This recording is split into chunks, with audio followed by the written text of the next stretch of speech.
बाबा आसाराम बापू भी हुए, राम भी हुआ, रहीम भी हुआ, उसी लाइन में ये भी खड़े हैं। ये जिनको जब जीवन में कोई काम नहीं है, पूरा जब असफल हो जाते हैं तो चोला पहन के बाबा का रूप लेके घूमने लगते हैं। आपके यहाँ भी गए थे, बिहार में भी धीरेन्द्र शास्त्री कहते पागल बिहार।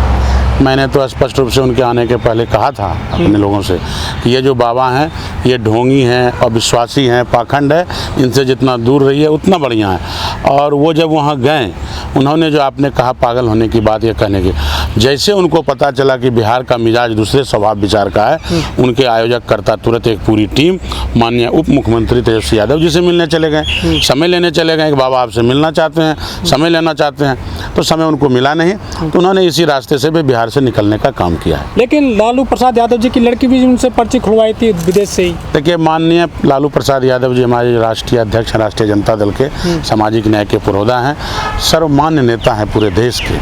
अब उनकी बेटी व्यक्तिगत रूप से विदेश में रहती हैं, वो किसी से मिलने जुलने जाना वो उनका व्यक्तिगत मामला है। लेकिन पर्ची निकालते हैं, बाबा कहते हैं कि सब कुछ बता देंगे तुम्हारे बारे में। देखिए, अगर ऐसा होता ये बाबा का, तो ये बता देते कि ट्रेन हादसे होने वाले हैं, ये बता देते जो घटना देश में हो जाती है अचानक, उसके बारे में ये बाबा पहले बता दें, लोग बच जाएंगे, हत्या नहीं होगी, घटना नहीं घटेंगे। धीरेन्द्र शास्त्री ने खुद कहा है कि हमें पता था कि रेल दुर्घटना होगी, जिस तरह से महाभारत में श्री कृष्ण को पता था कि युद्ध होगा, ये लोग मारे जाएंगे। ये तो उनका मनगढ़ंत बात है ना, कि बताए नहीं तो हत्या के आरोपी हैं। अगर वो जानते थे घटना होगी और इतने लोग मरेंगे, इस हत्या का मुकदमा उन पर चलना चाहिए, देश में उन पर मुकदमा चलाया जाए 300 लोगों के मरने का, उसी धीरेन्द्र शास्त्री पे। मैं देश से माननीय प्रधानमंत्री से मांग करता हूँ इस बात का, रेल मंत्री से मांग करता हूँ। वो कह रहे हैं कि हिंदू राष्ट्र बनेगा पूरा देश। अब एक कोई गांव बना के देख ले ये लोग, ये जो भी फिरका परस्त ताकत के लोग केंद्र में सत्ता में बैठी सरकार है भारतीय जनता पार्टी की, ये बेवजह बेबुनियादी बात करते हैं। हिंदुस्तान में एक गांव कोई राष्ट्र बना के दिखा ले, हिंदू गांव। ये संविधान से चलेगा देश, और चलते आया है। ये देश बाबा साहब के अनुयायियों का है, अम्बेडकरवादियों का है, और ये देश संविधान से चलेगा। आप जैसे जो बहुजन एक्टिविस्ट हैं या नेता हैं, वो हिंदू राष्ट्र के विरोध क्यों करते हो आप? हम लोग हिंदू राष्ट्र के विरोध नहीं करते हैं, हम लोग बाबा साहब के अनुयायी हैं और नियम कानून से चलने वाले लोग हैं, और समाज का जो अंतिम व्यक्ति है उसके विकास की बात करते हैं, उसको साथ लेके चलने की बात करते हैं, समतामूलक समाज बनाने की बात करते हैं। लेकिन आप धीरेन्द्र शास्त्री का विरोध करते हो? धीरेन्द्र शास्त्री नहीं, ऐसा जो भी बाबा है जो चोला पहन के घूम रहा है, पाखंड करता है, वो सारे बाबाओं का मैं विरोध करता हूँ। उसमें चाहे धीरेन्द्र शास्त्री हो, आसाराम बापू हो, रहीम बाबा हो, सैकड़ों बाबा देश में हैं, सबों का मैं करता हूँ। लेकिन मनोज तिवारी तो उनको रिसीव करने गए थे एयरपोर्ट पर। देखिए, मनोज तिवारी जी नाचते नाचते गाते गाते अपना समय निकाल के भारतीय जनता पार्टी का पूछ पकड़ के फिरका परस्त ताकतों के गोद में बैठ के सांसद बन के अपना जी रहे हैं, अपना वो जीने का रास्ता बनाते हैं। लेकिन इनके दरबार में लाखों लोग जा रहे हैं सप्ताह। देखिए, लाखों लोग जो जा रहे हैं बाबा के दरबार में, करोड़ों लोग इस देश में हैं जो भूखमरी से मर रहे हैं, जो शिक्षा के अभाव में हैं, क्या संघर्ष कर रहे हैं, जागे हैं, आज जगाने का काम चल रहा है। तो उसी तरह के इनके भी सभा में जा रहे हैं लोग। लेकिन गुजरात में इनका कैंप चल रहा था, एक लड़का पुलिस में पहुंच गया, कहने लगा कि मेरे 13,000 रुपये ले लिए हैं धीरेन्द्र बाबू ने, और मुझे कोई चमत्कार नहीं दिखाई दिया है। इसके खिलाफ पुलिस में भी जा रहे हैं लोग बाग। बिल्कुल, ये सही बात है। ये पहला लड़का अगर हिम्मत किया है, आगे आप देखेंगे कि लगातार इसी तरह पूरे देश में लोग आएंगे सामने कि हमारा इतना रुपया ले लिया, हमारा इतना रुपया ले लिया। कोई चमत्कार नहीं है, ऐसा कोई चमत्कार है ही नहीं। और ये सामने आएंगे, और ये राम रहीम और आसाराम बापू के तरह एक समय ऐसा आएगा कि ये भी उसी जगह पे जेल में पहुंच जाएंगे। लाखों लोग इनके दरबार में जा रहे हैं, जबकि बहुत सारे बाबा जेल में पड़े हैं। लोग समझ नहीं पा रहे हैं क्या इनकी स्थिति को? लेकिन नहीं समझने का मूल कारण है शिक्षा का अभाव। आज भी देश में शिक्षा का अभाव है, और शिक्षा के अभाव के कारण जो करोड़ों लोग हैं, उसी में से लाखों लोग इस तरह के बाबा के सभाओं में चले जाते हैं, बाबा के पखंडों में फंस जाते हैं। यही मूल कारण है, मूल कारण शिक्षा है। लेकिन पर्ची तो निकाल देते हैं सामने वाले के बारे में। ये पर्ची सब नहीं, ये तो बिल्कुल ही ढोंगी बात है, ये पाखंड की बात है। मैं इस बात को कतई नहीं मानता हूँ। शिक्षा के अभाव के कारण, वैज्ञानिक दृष्टिकोण से अगर आप देखेंगे तो मूल रूप से शिक्षा के अभाव के कारण ये सारा मामला चल रहा है। लेकिन मेन स्ट्रीम मीडिया में और जो प्रिंट मीडिया है, अखबार मैगजीन, सब में तो छाए हुए हैं ये बाबा।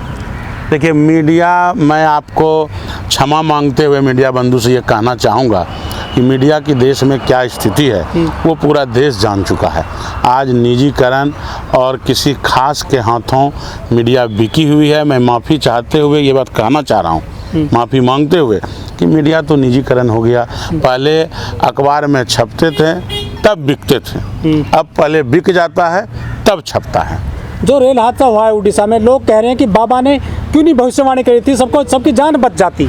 ये तो बिल्कुल, मैं तो कह रहा हूँ, अगर बाबा को लगता है कि मुझे पता था तो रेल विभाग को उन पे 300 लोगों की हत्या का मुकदमा चलाना चाहिए और उनको जेल में बंद कर देना चाहिए। लेकिन जो लोग कह रहे हैं कि जो मोदी जी हरी झंडी दिखाते हैं सभी रेलगाड़ियों को, तो जिम्मेदारी लें और इस्तीफा दें, उनको रेल मंत्री इस्तीफा नहीं दे रहे हैं। देखिए मोदी जी तो गाड़ी को हरी झंडी क्या, आप देखिए यहाँ सदन का उद्घाटन या वो एक ट्रेन को 4 भाग में करके 55 डिब्बा का उद्घाटन, और ये हालात हो गई है देश का। और मोदी जी इतना व्याकुल हैं कि एक साथी बता रहे थे कि वो इतनी हड़बड़ी और जल्दबाजी में रहते हैं उद्घाटन का फीता काटने में कि कल दिन आप सैलून खोलिएगा, कल दिन कोई किराना दुकान खोलिएगा और उनको बुलाइएगा तो वो आ जाएंगे हरी झंडी दिखाने और फीता काटने के लिए। तो अमृतकाल चल रहा है देश में, मोदी जी सही काम तो कर रहे हैं। मोदी जी तो पूरे देश को बर्बाद कर दिए। मैं आपके माध्यम से ये कहना चाहता हूँ कि ये जो आरक्षण विरोध और देश का पूरा निजीकरण करना और देश के संसाधनों को बेच देना, आज कई प्लेटफार्म बेच दिए, ये तो देश का दुर्भाग्य है कि इस तरह का प्रधानमंत्री देश को मिला है कि ये चाय बेचते बेचते अब देश बेच रहे हैं। अरे सन्यासी प्रधानमंत्री मिले हैं, देश का सौभाग्य है ये। देखिए मैं आपको स्पष्ट कर दूं, अगर ये सन्यासी प्रधानमंत्री होते तो आज कई एयरपोर्ट बिक गए, कई प्लेटफार्म बिक गए, कई ट्रेनें बिक गई, कई कंपनियां बिक गई। तो ये फिर सन्यासी हैं तो कई करोड़ के ये कपड़ा, कई करोड़ की गाड़ी, ये सन्यासी का तो वेशभूषा नहीं है। लोग कह रहे हैं मोदी जी कई जोड़ी कपड़े बदलते हैं दिन में, लेकिन जो ट्रेन हादसा हुआ वहाँ पर लोगों को कफन नहीं मिले। यही तो मैं कहना चाह रहा हूँ, आपने कहा कि सन्यासी प्रधानमंत्री हैं, ट्रेन हादसे में जाने पे जो कफन नहीं मिला और ये करोड़ों का जो कपड़ा बदलते हैं, तो सन्यासी का ये काम है? सन्यासी का काम था तपस्या करना, जंगल में जाना, हिमालय पे जाना, फिर ये सदन में और भौतिकवादी व्यवस्था में क्यों आते हैं? ये बिल्कुल ही झूठा बात है। इससे बड़ा स्वार्थी ये पूरे अपने कार्यकाल में पूरा दुनिया का भ्रमण कर लिए, देश के खर्चे पे पूरा दुनिया घूम लिए। इनसे बड़ा स्वार्थी, इनसे बड़ा भौतिकवादी सुविधा लेने वाले व्यक्ति पिछले कोई प्रधानमंत्री नहीं हुआ। जो रेलवे में कवच बताया जाता है, क्या वो कामयाब नहीं हो पाया? कवच था ही नहीं। ये तो क्या कहा जाए, आप देखेंगे भैंस से टकरा के ट्रेनें टूट जा रही है। ये देश की हालात हो गई है, रेल विभाग का ये हालात हो गया है। आज आप ट्रेनों पे जब चलेंगे आरपीएफ कहीं नज़र नहीं आएगा आपको। इन्होंने नियुक्तियां बंद कर दी, भर्ती बंद कर दी हैं। ये सारे चीज़ों को, देश को पूरा गलत दिशा में पिछले कई वर्षों से ये लेके चले गए। हम लोग सावधान करते हैं, आपके माध्यम से देशवासियों को आगाह करते हैं कि आप संविधान से देश चल रहा था, आगे भी संविधान से देश चलाना है। आप लोग एकत्रित होकर विपक्षी एकता के साथ, मजबूती के साथ आगामी 2024 के लोकसभा के चुनाव में इस सरकार को उखाड़ फेंकिए और विपक्षी दलों को वोट देकर विजयी बनाइए। हमारे माननीय नेता, जो सर्वमान्य नेता हैं, जनता दल यूनाइटेड के नीतीश कुमार जी बिहार के मुखिया हैं, मुख्यमंत्री हैं। हम लोग ये मांग भी करते हैं देशवासियों से कि देश का अगला प्रधानमंत्री 2024 में नीतीश कुमार को बनाइए, देश का बागडोर नीतीश कुमार के हाथ में दीजिए। जिस तरह बिहार को इन्होंने सजाने और संवारने का काम किया है, बिहार मॉडल पे पूरे देश का मॉडल होगा और आगे काम होगा। आपके यहाँ तो पुल टूट गया है नीतीश जी के। तो देखिए पुल हमारे यहाँ जो टूटा है उसका जांच पहले ही कर चुके थे विभाग के मंत्री, और रुड़की जैसे संस्थान से जांच करा के उसको डिजाइन पे, उस पर क्लेम हो चुका था कि डिजाइन गलत है, इसको बदलना है और रोकना है।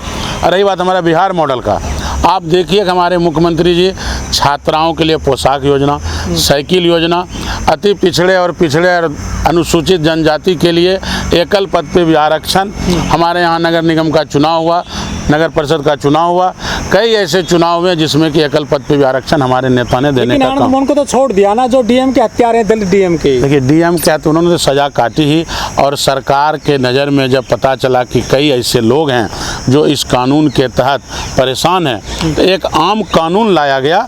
उसके तहत सिर्फ आनंद मोहन नहीं, कई लोगों को रिहाई मिली है। इन लोगों ने अपना पूरा सजा काटा है 14 वर्ष का। क्या दलितों के वोट नहीं चाहिए जेडीयू को? दलितों का क्या, पूरे देश के देशवासियों का वोट चाहिए। वो अनुसूचित जाति हो, जनजाति हो, पिछड़ा हो, अति पिछड़ा हो।